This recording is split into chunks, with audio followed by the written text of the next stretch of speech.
Have you ever wondered how you can hear the sound of a moving vehicle outside of your house when you are in a room inside your house? Well, that's due to a phenomenon called diffraction. Now, what is diffraction? When waves come near obstacle or aperture, they bend from their original path, which is called diffraction.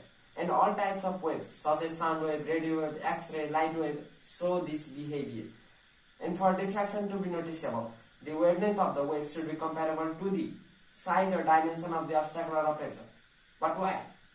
Don't get worried, I will explain this at the end of this video. Now, let me ask you a question. Why do waves have to bend around the aperture or corner? Why they can be undeviated?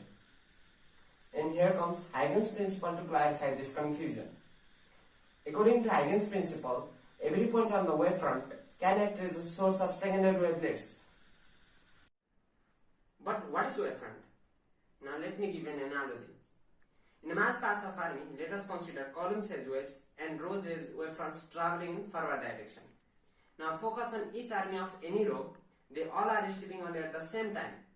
In a similar manner, the locus of all points having the same phase of oscillation is called wavefront. Let us consider plane waves traveling from left to right.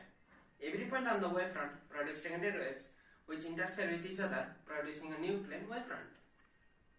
And according to Huygens principle, this might be a way to describe how wave propagates.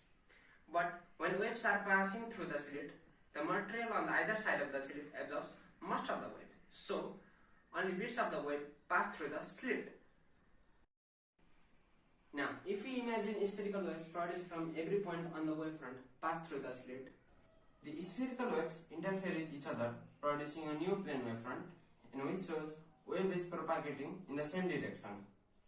But now, if we imagine spherical waves produced from every point on the wavefront pass through the slit, there is no wave to interfere with the wave pointed out, as there is no wave emitting point. So this wave continues to travel in this direction. In this way, wave bends when they travel through aperture. Now, let's talk why the wavelength of a wave should be comparable to the size of obstacle. It is because diffracted waves interfere constructively when size of obstacle and wavelength are comparable to each other, resulting in maximum diffraction intensity.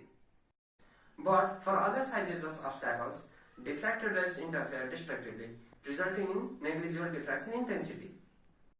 So, every wave diffracts more or less around obstacle, and the diffraction may or may not be noticeable.